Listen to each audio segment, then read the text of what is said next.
All right, story time. In the early 90s, Kaba came out with the Peaks platform. And the Peaks platform was really the first major foray into a patented key control option.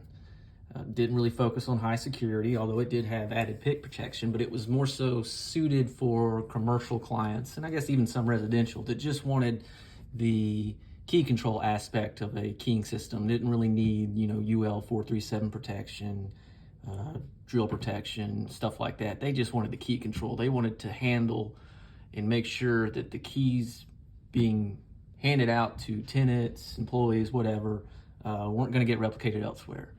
So the Peaks platform was very successful, still continues to be. And not to be outdone, Asa Abloy said, well, we need something of our own. And they came out with Keymark in 95. And Keymark was a key control platform, very, very similar to Peaks, but it was shared. It was shared by Yale and Medeco. And it was very successful too. But when the time came up for a new platform, because the utility patent was running out, Yale just decided not to continue on with it, and Medeco had to go on their own way. And that led to the creation of the X4. Now, if you're familiar with the older key marks, you'll notice that the bottom leg of the key and the plug has an offset leg. And it's either 7 or 14 degrees, depending on the keyway.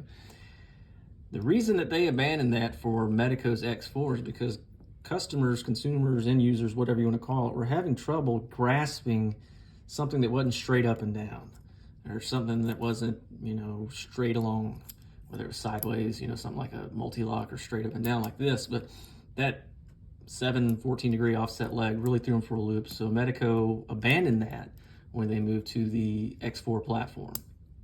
Can't blame them. It does give trouble, but a little bit of user education and user training goes a long way. But whatever the case may be, they abandoned it and came up with their own platform, the X4. X4 is very similar to Peaks. It's very similar to Everest, Cormax, in that there is a sort of, they've all got their own different names for it, but it's basically a check pin. Cormax, it's on the back. Peaks Preferred, it's up front right here. And on Everest, it's back here with this check pin. But basically all it does is, it's, in addition to the normal shear line and pins, you've got a movable interactive element within the plug or the cylinder that the key engages via a special notch or cutout, and that allows them, or grants them, a utility patent. Now for the X4, that pin's about right here. No matter if it's small format, key and lever, which you can actually see because it's just, form factor size, rim, mortise, whatever, it's all right here. And pretty much just like the M3, you can kind of see it right here. That little notch right there, that's the slider element, just like it would be on an M3. And that engages with this little notch, cutout, protrusion, never how you want to look at it. And when that engages, see, I'm in the key pull position right now and I'm locked, just as it would be on a Cormax or a Everest or Peaks Preferred. I'm locked until I push the key all the way in. That engages that slider element, which then retracts that locking pin, and now I can turn. So normally, the clip on this is removed. If this was just a standard small format interchangeable core, I could push this all the way out, but since that locking pin's holding it in place, I can't do it. So in order to get this apart, first things first, I gotta disengage that locking pin. I'm gonna move this out. Now all the action is gonna be underneath here. That pin's not gonna go flying out through the top. You can see it right there. See how it's not flying? It's kind of a recessed cut into the plug, so it's not gonna go flying because it's loaded from the bottom. You gotta keep your finger down here, no matter the format, just to keep that slider in place. So you've got your slider here. And I'm gonna disengage it enough. So see, we're out. You can just imagine this key's not here anymore. When I press that in, I'm gonna engage that slider and it's gonna pull that locking element down, just like that. Just want to come out because it's under heavy spring pressure. It's a pretty substantial spring. Doesn't look like it, but I'll show you in a second. But basically, push your key in, it retracts it. Now you're relying on the cuts, bittings, pins, stuff like that for locking. So I will take the key out and I will show you the action of it. Here's your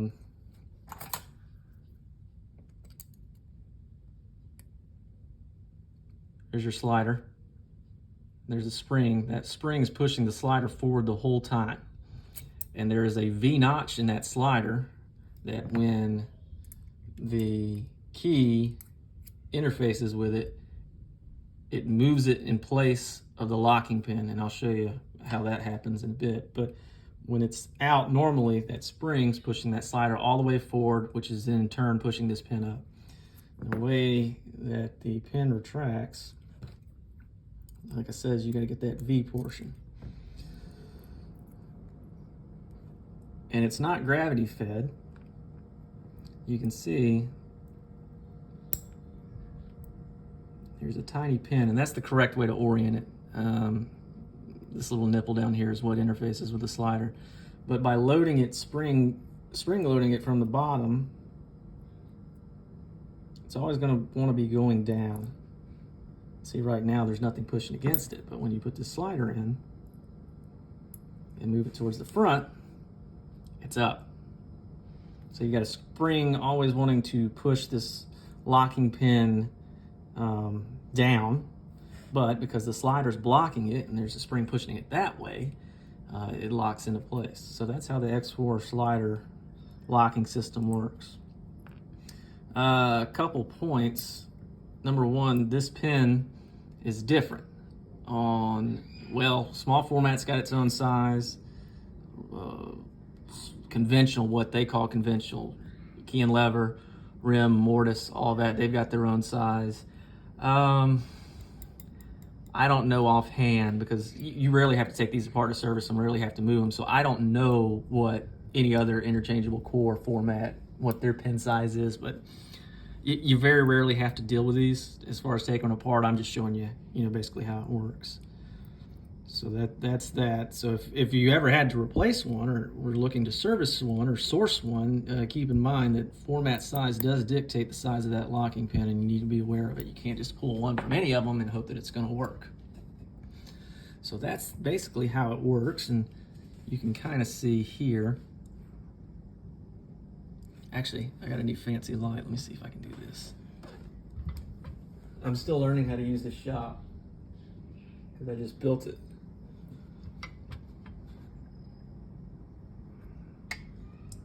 You can see, focus. There we go. See that little slot to the right of the chamber holes? That's what it locks into. And on the rim and mortise, you won't see it, but like I said, on the key and lever, you can actually see it. It's about, where you expect it on this one, be about right here. I have not ever run into problems as far as those you would think, because you can see it and it's opened up, dirt, debris, all that could work their way in there. I've never seen that, so it must be a pretty tight fit to keep it out. Really the only thing beyond that is kind of this part right here, the slider. They call it X4 because there's 4 positions, but really there's 8. You've got a change key portion, which is this top part, and this bottom part can also be built out or have the metal not taken out for the master key portion. And what this would mean is that you can have multi-stepped or step sliders, which would greatly expand your master keying capabilities. The only problem with that is that those are only available on end-user keyways. So for example, this is a distribution keyway. This is the Bolt program, so anybody that has distribution or access to distribution can get this. And well, no, I know this allows locksmiths to sell to other locksmiths. You're really not supposed to per your Medeco agreement, but the Bolt's kind of the exception of that rule. But anyways, side tangent. But end-user keyways only have that step slider ability, so like I said, you can take one keyway and you can really, really get a lot of use out of it. So that is the Medeco X4. I don't know if I mentioned, they got a patent extension a few years ago. It was actually at the 50th anniversary at the factory where they announced it. So they were in '69, so 2019, so 3 years. I swear it's like 2025, something like that, 2026. But you know, if you're a key mark dealer, you know, or Peaks or whatever, certain keyways that aftermarket don't even bother trying to replicate, so you're pretty safe. But a very good platform. We've got 4 keyways right now. Sell tons and tons of these, 100 a week at least. So can't stress enough how awesome this platform is, but not really much to them. 150 spacing, utilizes A2 pins on everything but conventional. Like I said, what they call conventional, which is anything but an interchangeable core. They've got their own special bottom pins for that, you know, just like a Peaks Preferred. But everything else uses standard A2. I suppose you could use an A2 kit. I really don't like to. I don't like to deviate from what the manufacturer says, and they sell their own pins, which can also be used for A2, so there's that.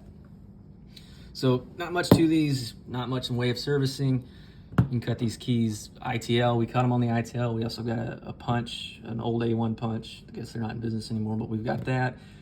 I'm sure that they've got it for 1200s,